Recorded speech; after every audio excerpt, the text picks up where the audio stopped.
Mason walked into the kitchen that Saturday morning, the way a man walks into a room he has already cleaned out behind your back. He told me he had a son. A son who was 6 years old. A son I had never heard of in 2 years of marriage. Then, before I could even open my mouth, he said he had already done the DNA test. He said the boy was his. He said the mother had reached out a few weeks earlier, and he had been waiting on the results before telling me. He said all of that the way a man reads a contract he expects you to sign. I did not raise my voice. I did not cry. I stood at the counter with my hand still on the coffee cup and watched him watch me, waiting for me to fall apart so he could be the one who comforted me. He thought my silence meant he had handled it well. He had no idea what I was already starting to see. We had been together a little over 2 years, 8 months of dating. Then we moved into the house. The house was in my name. Mason knew that, because we had signed the title together when we got married, and he had to read every line. He read those lines and he signed them, and then he forgot them, the way men forget paperwork the second a woman handles it for them. He was 34. I was 32. He was a project manager at a mid-sized construction firm on the edge of town, the kind of guy who came home in steel-toed boots and a Carhartt jacket and threw both onto the bench by the door. People liked him. He had played soccer all 4 years of college, almost went pro, told that story at every barbecue. Women laughed at his jokes. His co-workers called him on Sundays just to talk about Liverpool. I worked from home. I ran what Mason and most of his friends called my dad's little office. That was how Mason described what I did the few times anyone asked. He would say it with a soft hand on my back, like he was explaining a hobby. My dad had retired 2 years earlier. The little office was a real estate management firm that owned and managed commercial properties across 3 counties. He had spent 40 years building it. When he retired, he did not sell it. He moved his only daughter into the corner suite, and he put her name on the door. I let Mason think it was small. I let his coworkers call me the wife. I let his mother explain to her bridge friends that I helped my dad with paperwork. I drove the same 8-year-old Honda I had bought in grad school. I wore the same plain wedding ring I bought myself when Mason said he was a little short the month we got engaged. I never corrected anyone. My father raised me to keep numbers private. He used to say that the day you start showing money is the day you stop seeing people. That training was about to save my life. Mason finished telling me about the boy. He said the mother's name was Vanessa. He said they had broken up almost 7 years ago because she cheated on him. He said she had been raising the boy with another man and had only come forward now because the other man bailed. He said the words, "I want to be in his life," in a voice that already had the answer rehearsed. I asked one question. I asked how long he had been talking to her. He said a few weeks. He looked at the floor when he said it. That was the first time I noticed him do that. I told him to bring the boy over. That Sunday, Mason left at 9 in the morning and came back with a 6-year-old kid named Caleb. I was ready to hate him. I did not. He was small for his age, all eyelashes and elbows, wearing a USA jersey 2 sizes too big. He had Mason's chin. He had the same way of tilting his head when he listened, which made me want to cry the moment I saw it. He stopped at the doorway and looked at me like he was asking permission to exist. Mason knelt down and said, "Buddy, this is Rose. She's going to be a big part of your life." Caleb said, "Hi, Miss Rose," and then asked if he could see the backyard. Mason gave him the backyard, and the spare bedroom, and the garage, and the loft above the garage. He gave it all in one afternoon. He kept saying, "This is your home too, buddy," in a voice I had never heard him use about our home. He pulled a soccer ball out of the trunk of his truck, like he had been keeping it there for weeks. He had been. That was the first time I felt the floor tilt under me. It was also the first time I noticed that he never once looked at me when he was looking at his son. He had brought a boy into my house. He kept calling it ours. The World Cup started 2 weeks later. It was the year the matches were spread across our country. There was a stadium one town over hosting 4 of the group stage games. The whole region was insane about it. There were flags on every porch, watch parties at every bar, fan zones set up in the public square downtown, big tents with screens and folding chairs and free face paint for the kids. The sports bar at the corner of 8th and Crestmont, the one Mason and his crew called The Spot, had bought 3 new TVs and rented a generator in case the power went out. They were planning watch parties for every USA match. Mason had always loved soccer. After the announcement about Caleb, he loved it like a man with a reason. He told me, the night before the opening match, that he wanted to bring the boy to as many games as possible. He said it would help them bond. He said he wanted Caleb to grow up remembering the year his dad finally found him.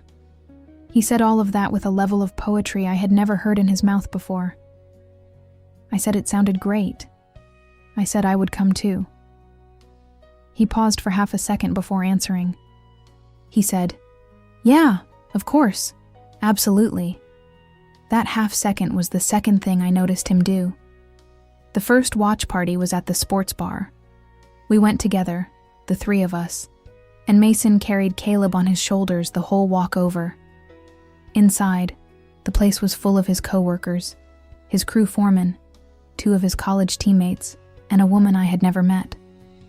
She was standing at a high-top table near the back, in a denim jacket and a USA scarf, and she lit up when she saw Mason. She lit up before she saw me. Mason walked Caleb toward her without thinking. He caught himself 2 steps in. He turned around, looked at me, and said in a voice that was suddenly too cheerful, "Oh, that's Vanessa, Caleb's mom. She came out for the game." I shook her hand. She told me she had heard so much about me. She said I was even prettier than Mason said. She said it the way people say lines they have practiced. Behind her shoulder, her left hand was already in Caleb's hair. That was when I understood Mason had not invited her. He had told her where we would be. I made it through 90 minutes of soccer with a smile on my face. Mason kept getting up to go to the bar. Each time he came back a beat slower. Vanessa stayed at her table. She watched the game. She watched my husband. Halfway through the first half, Mason's boss Greg walked in with 2 of the project supervisors. He clapped Mason on the back, ordered a pitcher, and finally noticed me sitting in the booth. He lifted his beer toward me with a grin and said, "There she is, the better half. You still letting your old man have hobbies, Rose?" The supervisors laughed. Mason laughed. Vanessa laughed loudest. I smiled and said something polite, because that was what they expected. Greg turned back to the bar without waiting for the answer. He had built that whole company over 22 years, and he had no idea that the woman he had just patronized was the reason his rent had not gone up in 2 of those years. He thought he was being friendly. He was being a tenant. Vanessa stayed at her table. She watched the game. She watched my husband. I watched everything else. I watched the way the bar manager nodded at Mason like a regular. I watched Caleb fall asleep on his dad's lap during halftime. I watched Vanessa's hand drift twice toward Mason's arm and pull back both times because she remembered I was there. And I watched the back wall of the bar, where a small framed plaque hung above the register. It was a tenancy plaque. Most people never look at those. It said the building had been a property of Crestmont Holdings since 1987. Crestmont Holdings was my father's company. I had signed the renewal of that bar's lease 3 months earlier. I did not say a word. That night I lay awake counting the things Mason did not know about me. He did not know how many buildings my name was on. He did not know that the construction firm he worked for leased its main yard from one of those buildings. He did not know that my father had taken a phone call from his boss 2 years earlier and approved a rent freeze as a wedding gift to me. He did not know that the rent freeze had a 5-year term and that I was the one who had to renew it. He did not know that I was the reason he still had a job. He had married a woman he thought was quiet. He had moved into a house he thought was just a house. He had gone to a bar he thought was just a bar. He thought he had everything in his hand. He had no idea I had been holding the leash the entire time. The next 2 weeks turned into a slow drip of small things. Mason started leaving early on Fridays to pick Caleb up. He started coming home an hour later than he should have. He started showering as soon as he walked in. He started leaving his phone face down on the counter. Each thing on its own meant nothing. Stacked up, it was a confession. The Wednesday after the first watch party, I scrolled through one of the supervisor's wives' Facebook page out of pure habit. She had posted photos from the fan zone the night before. There was Mason in the third photo, on a picnic blanket I did not own, with Vanessa next to him, laughing at something on his phone. Caleb was nowhere in the picture. The caption said, "Game day with the boys and their better halves." Vanessa was wearing Mason's old college jersey. The number on her back was the same number framed on the wall of our home office. I closed the app and put the phone face down on the counter, the way Mason had been doing for 2 weeks. That same Wednesday night, Mason came home at almost 11. He told me he had been at a job site in the next county. I did not ask which one. I just watched him drop his keys on the bench, and I watched a hotel receipt slide out of his back pocket and land on the floor. He picked it up too fast. The next morning, when he was in the shower, I went through the trash in the truck. The receipt had been folded in half, then in half again. The hotel was 34 miles away, on a road that did not lead to any job site Mason had ever worked. I took a photo of it. I put it back exactly where I found it. The Sunday of the second USA match, Mason and Caleb left for the big public viewing in the downtown fan zone. Mason said he wanted father-son time. He told me to stay home and rest. He kissed my forehead the way men kiss a woman they are about to lie to. I called him at 5 in the afternoon. I asked how the game was. He said they were just heading home, in that exact same voice. Behind him, I heard Caleb laughing, and then I heard Caleb yell, "Mom, watch this." And then I heard a woman laugh too. I did not say anything for a beat. I said, "Tell Caleb I said hi," and hung up. Mason came home an hour and a half later. He did not mention Vanessa. I did not either. The next morning, while Mason was in the shower, I sat at the kitchen island with Caleb and his cereal and asked him, in a voice I made very normal, what they did at the fan zone. Caleb told me the whole thing. He told me his mom rode in the truck with them. He told me his mom held the umbrella when it rained for like 5 minutes. He told me his mom and his dad sat next to each other on the picnic blanket, and that his dad had bought his mom a hot dog. I asked him in the same voice, who paid for the hot dog. Caleb shrugged. He said, Daddy always pays for stuff for Mommy." I poured him more cereal. When Mason came down, I told him I had a great idea.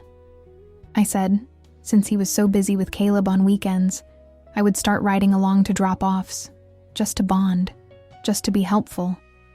He said, "Sure, of course," with the exact same too cheerful voice he had used at the bar. That was the second time I noticed it. By then I was counting. Vanessa lived in a building on the north side of town, in a complex called the Greystone. Mason drove us there the next Friday evening. I made small talk the whole way. I even hummed along to the radio. He pulled into the lot, helped Caleb out, and then made the tiny mistake of glancing up at a third-floor window before he caught himself. He knew the window. I knew the building. The Greystone had been one of my father's first acquisitions. We owned the entire complex. I had walked those hallways as a teenager when my dad was inspecting renovations. I knew the floor plan of every unit on that side of the third floor. I knew the rent on a 2-bedroom there was $2,200 a month. I knew Vanessa worked part-time at a salon that paid $18 an hour. I knew, without anyone telling me, that someone was helping her pay that rent. While I was sitting in the truck, a property manager I had hired 4 years ago walked across the lot with a clipboard. He saw my face through the windshield, did a tiny double take, and then very smoothly looked away and kept walking, the way employees do when they understand a boss does not want to be seen. I watched him in the side mirror. He stopped at the corner of the building, took out his phone, and texted someone. I knew exactly who he was texting. He was texting my father. I let Mason walk Caleb to the door. I waited in the truck with the window cracked. I did not say a single word about any of it. That was the night I started writing things down. I wrote down the dates. I wrote down the times he came home. I wrote down the receipts I found in the truck. There was one for a flower shop on Cressmont, 2 blocks from the Greystone. There was one for a kid's jersey from the team store. There was one for a hotel in the next town over, a Wednesday night. The same Wednesday Mason had told me he was at a job site in the next county. I did not confront him. I did not yell. I did not even let my face change. I had grown up in a house where my dad ran negotiations across a kitchen table. He had a rule. He always said, "Never start a fight you have not already won." I had not won yet. I was still collecting. 3 weeks into the World Cup, the USA team made it through to the round of 16. The town went insane. Mason wanted to throw a party at our house for the match.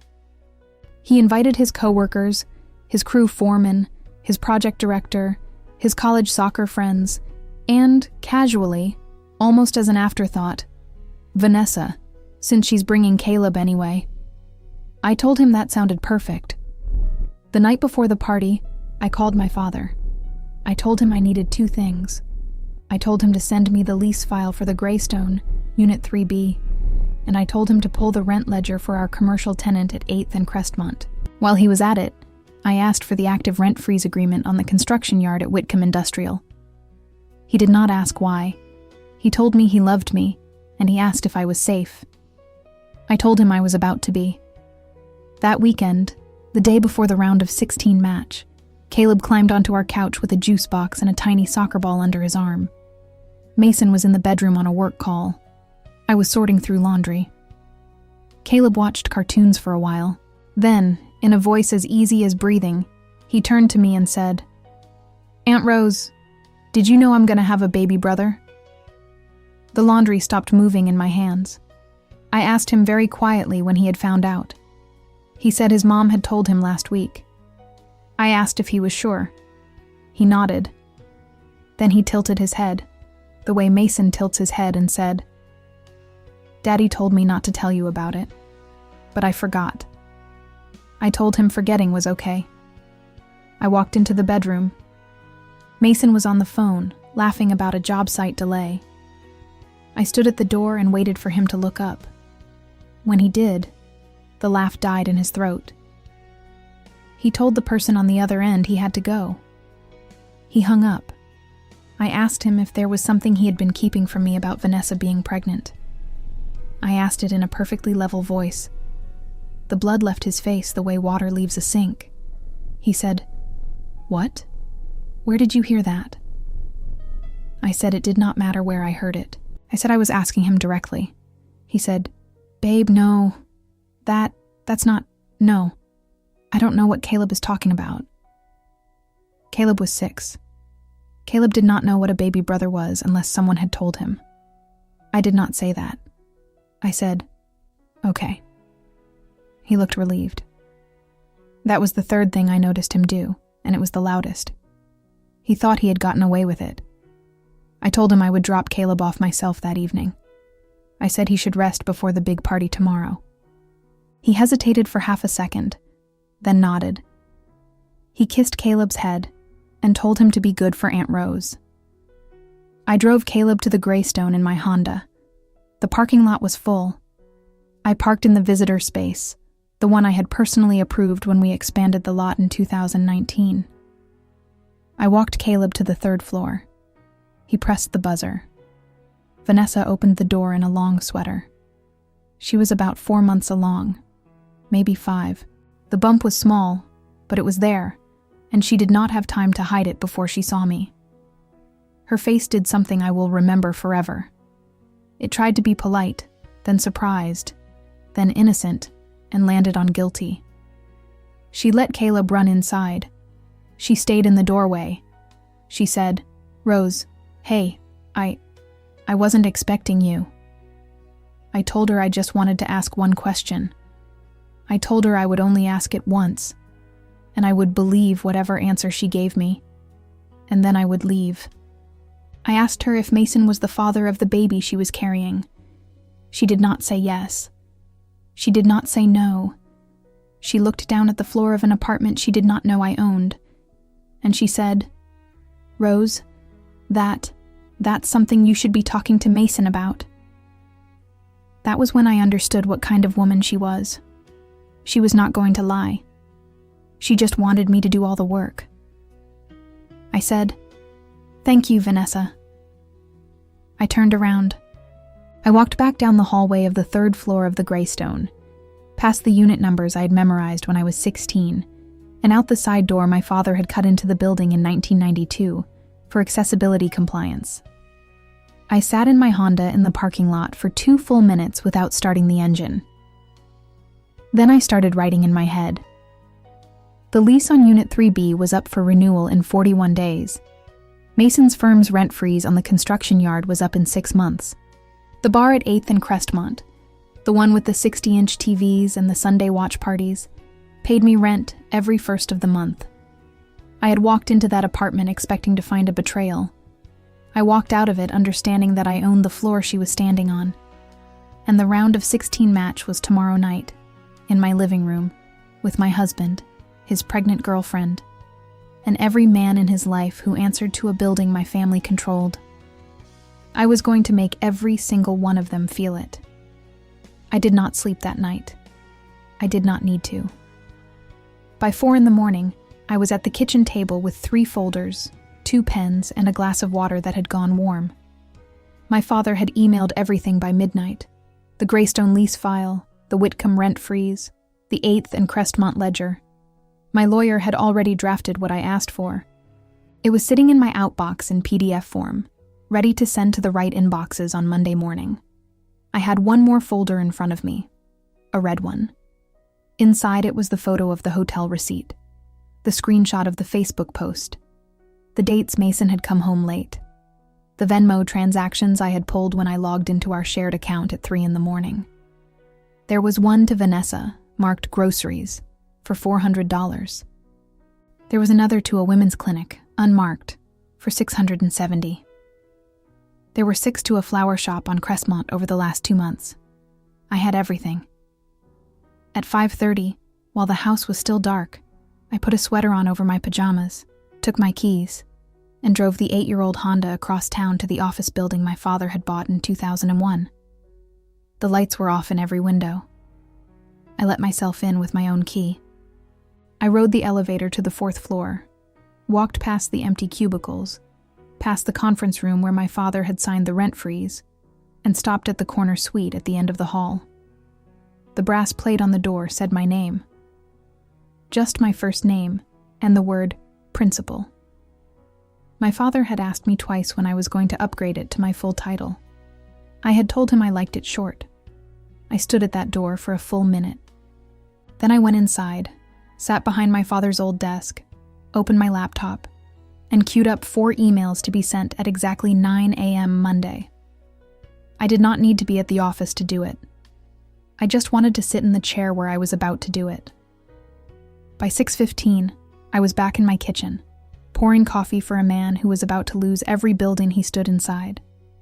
Mason came down at 8, smelling like soap, in the same Liverpool jersey he wore for every important match. He saw the folders on the table. He did not ask about them. He poured coffee, kissed the top of my head, and said, "Big day, babe. Big game tonight." I told him to make sure he was ready. He smiled the smile of a man who thought I meant the food. The party was supposed to start at 6. People started arriving at 5:30. Greg came first, in a Liverpool jersey that did not fit him, with a 6-pack in each hand. He hugged Mason. He waved at me from the door without setting the beer down. The 2 project supervisors came right behind him, and then their wives, including the one who had posted the Facebook photos. She made a beeline for the kitchen and complimented the curtains. I let her. The college teammates came next, 4 of them, loud, already half drunk. One of them was the one I had heard call me Mason's quiet one at our wedding. He saw me and said, "Hey, host with the most. You watching tonight or just feeding the boys?" I smiled. I told him there was beer in the cooler outside. Vanessa walked in at 5:57, holding Caleb's hand and a bottle of red wine I had not asked for. She was wearing a maternity top now, plain and dark. She had decided, sometime in the last 12 hours, to stop hiding the bump. Mason froze for half a second when he saw her in the doorway. Then he grinned, took the bottle from her, and kissed her on the cheek. He kissed her on the cheek in my living room. Caleb saw me and ran straight to me. He hugged my legs. He said, "Aunt Rose, we're cheering for USA, right?" I told him we absolutely were. I picked him up. I held him for a moment longer than usual, because I knew that what I was about to do was going to land on a 6-year-old too, and I wanted him to know somewhere in his memory that I had held him before any of it. Then I put him down and told him to go pick a snack from the kitchen. Mason came over with the wine bottle still in his hand. He leaned in and said in a low voice, "Babe, listen. She just brought it as a thank you. It wasn't, a thing." I told him I understood. I told him to go enjoy his match. He kissed my forehead. That was the last time Mason kissed me. The first half started at 7. The room filled up. 40-something people in jerseys, on couches, on the rug, leaning over the kitchen island. The TV was on the biggest wall in the house. USA scored in the 18th minute. The room exploded. Greg lifted his beer in the air and shouted, "That's our boys." Mason high-fived 3 people in a row. Vanessa was on my couch laughing, with Caleb on her lap. I took photographs, not of the celebration, of the room. I leaned against the kitchen island with my phone, and I took 3 pictures, casually, like a wife trying to capture a memory. In one of them, Vanessa was on my couch with her hand on Mason's knee. He was leaning toward her. They were not looking at each other, but they did not need to. People who are sleeping together sit like that without thinking. I sent the picture to my lawyer. Greg drifted into the kitchen during the water break before the second half. He poured himself another beer and lifted it toward me again, the same way he had at the bar. "Rose," he said, "I gotta hand it to you. You really know how to throw a party. Mason's a lucky guy. You let him have the boys over. You let him have the World Cup. You let him have all this." He made a vague gesture at the room. "Most wives wouldn't." I told him most wives weren't me. He laughed.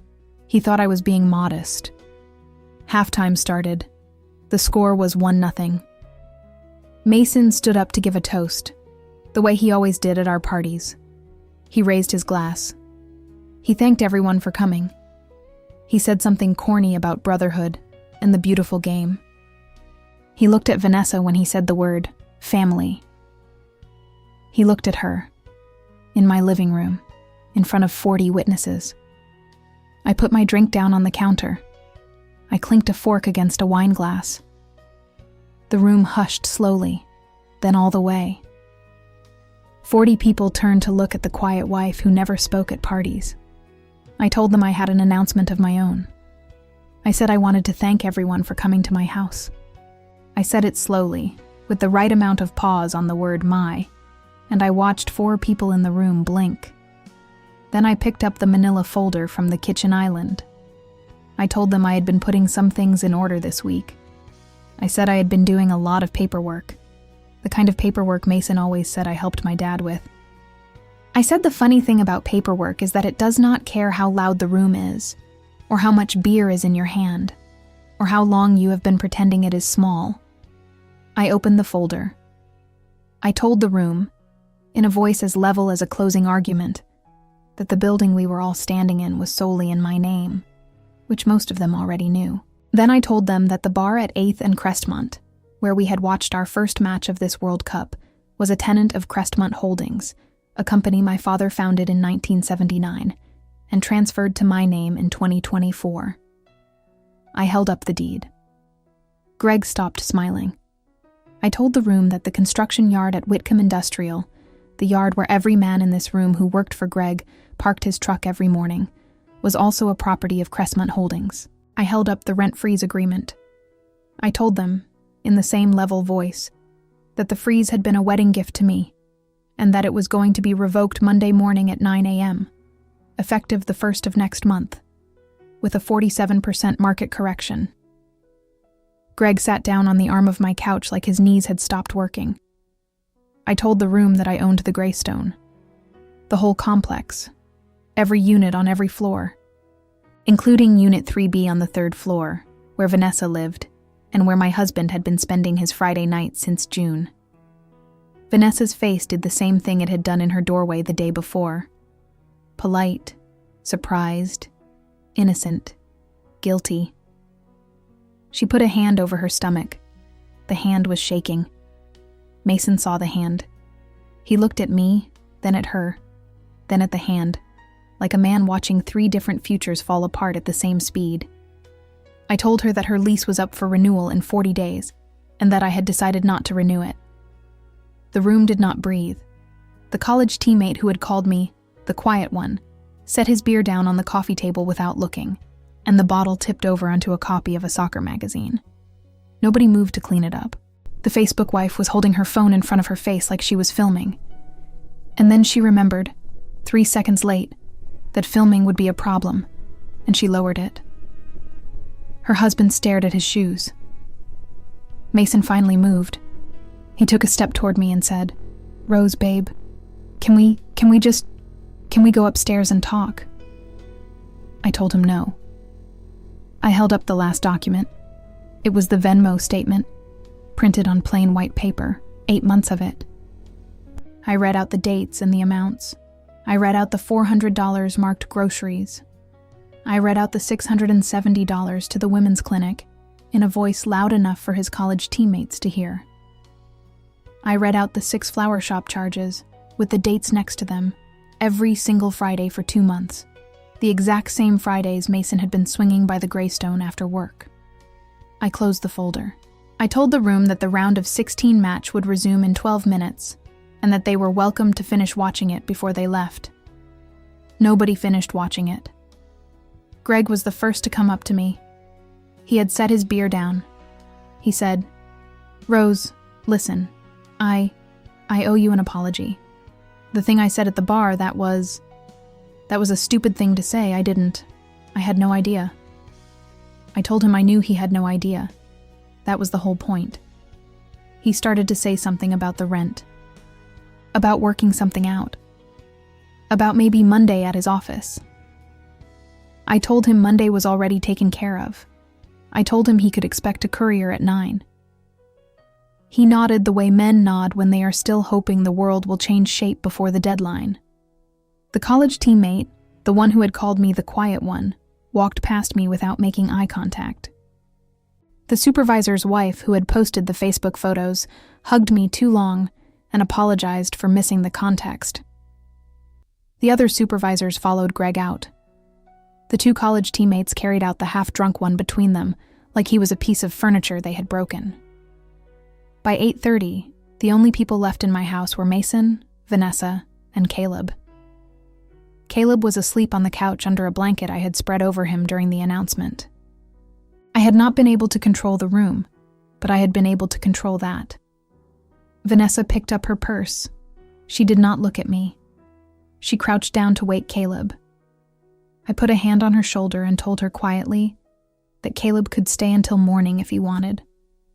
I told her that whatever was about to happen between her and Mason and me had nothing to do with the boy. I told her he could come to my house any time he wanted, for the rest of his life, as long as his father was not the one bringing him. She started to cry. I did not hand her a tissue. She woke Caleb up. She carried him out the door. Mason was still standing in the middle of the living room, in his Liverpool jersey, holding the wine bottle Vanessa had brought. He tried, of course. He told me he could explain. He told me it was not what it looked like. He told me Vanessa had pursued him. He told me the baby might not even be his. He told me he loved me. He told me we could fix this. He told me I was overreacting. He told me I was being cruel. He did not understand that I had stopped listening 24 hours ago. I walked him to the garage. I had packed his suitcase that morning, while he was in the shower, while he was singing about the match. It was sitting by the door, 2 duffels and a hanging bag. His Liverpool kits, his cleats, his work boots, his phone charger, his shaving kit. Everything that was his, none of what was mine. I told him to take the truck. The truck was in his name. I had checked. He stood in the driveway with the suitcase at his feet and looked at the front of my house like he was seeing it for the first time. He said, "Rose, please, where am I supposed to go?" I told him he had a girlfriend in Unit 3B for 39 more days. I closed the garage door before he could answer. Monday morning, at 9 sharp, the courier delivered the rent freeze revocation to Greg's office. By Wednesday, the firm had laid off 2 project managers to cover the new rent. Mason was the first one Greg cut. Greg called me from his car after he did it. He said, "Rose, I had to. You understand?" I told him I understood completely.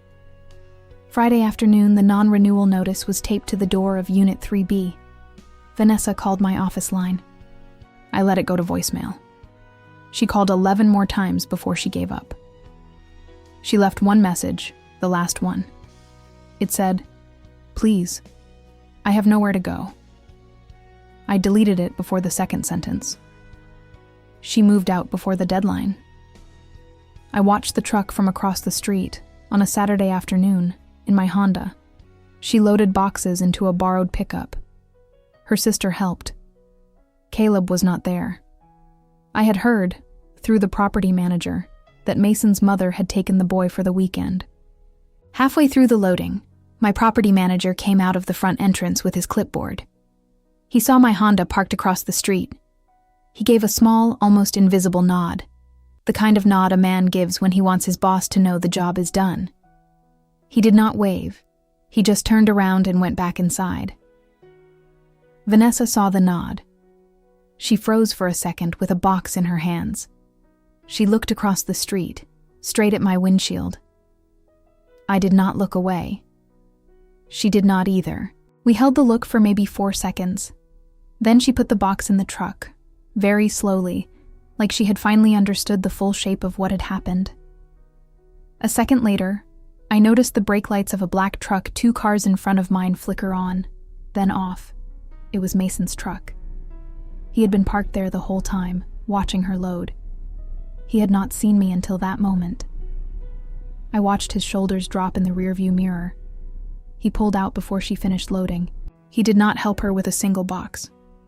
I waited until both of them were gone before I drove home. Mason called me 18 times in the first week, then 6 times in the second week, then once a week for a month, then once a month.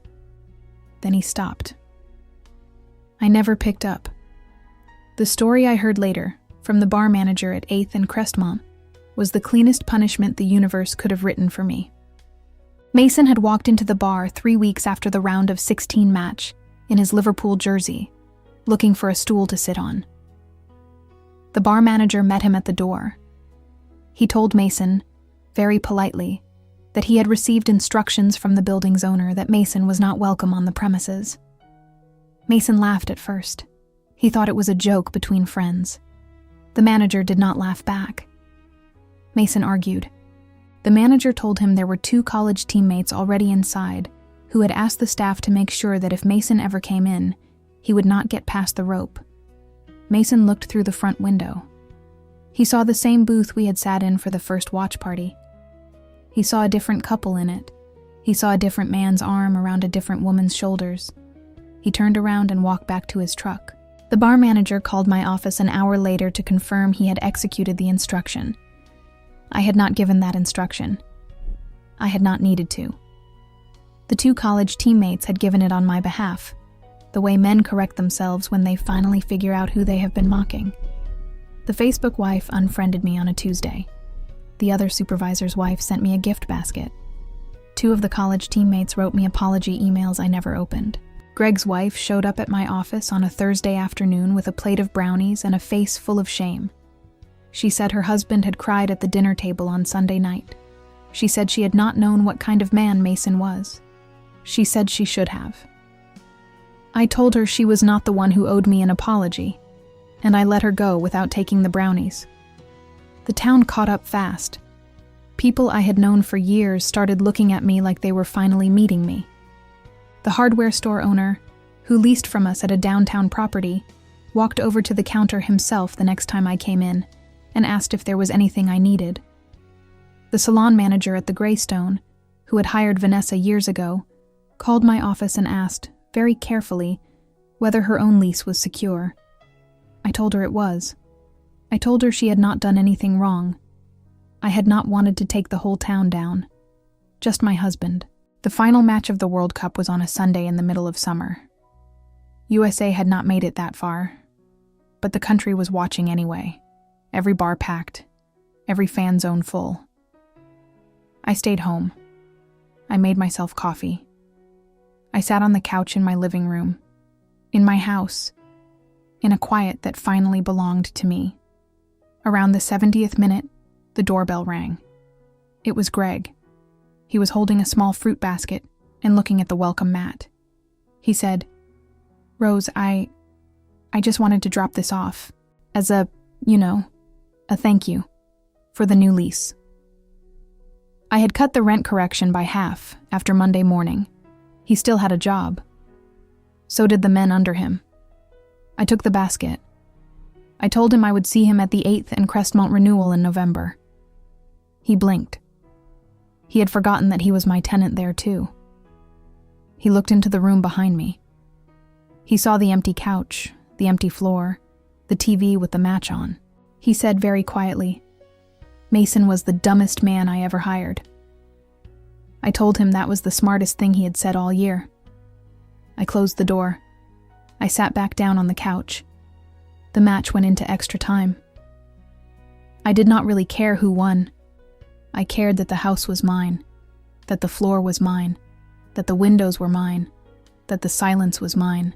I cared that the woman who had thrown that party in my living room 6 weeks earlier had been quiet for 2 whole years and had not lost a single building. A few minutes before the final whistle, my phone buzzed. A text from a number I did not recognize. It was Caleb's mother's sister. The message said, "I know you don't want to hear from us. I just wanted you to know Caleb asks about you. He still has the soccer ball." I read it twice. I did not answer right away. I thought about Caleb on the couch under the blanket. I thought about him saying we were cheering for USA. I typed back one sentence. I told her that when he was old enough to come on his own, my door was open to him. I told her that what his father did was not his to carry. I sent it. I put the phone face down on the cushion next to me, the way Mason used to put his. The whistle blew. Somebody scored in extra time. The TV crowd roared. I leaned back into my own couch, in my own house, on my own land, and I let myself smile for the first time since the morning Mason had walked into the kitchen and told me he had a son. I was the better half. I had always been the better half. He just had not been listening when I said so. What would you do in this situation? Be honest. Or did this remind you of someone? Tell me in the comments. And if this made you think about your own relationship, I left something in the description that can help you build something stronger. Subscribe if you want more stories like this every day, and share this with someone who needs to hear this story.